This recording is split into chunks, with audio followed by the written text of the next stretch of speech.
Assalomu alaykum hurmatli obunachilar. Bugun biz yana bir chaqiruvga keldik. Ariston tozalash bo'yicha. Royal Ariston ekan mana.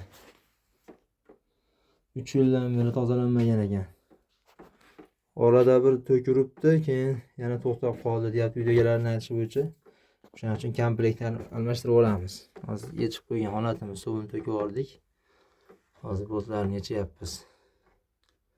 Bir yilda bir marta tozalab surish esdan chiqmasin. Do'stlar, mana ko'rishlaring mumkin. Tent nakitga to'lib bo'lgan. Mana Ariston ichi. Bir dunyo nakit bor. Shuncha aytamiz do'stlar, bir yilda bir marta Aristonni tozalab turish kerak.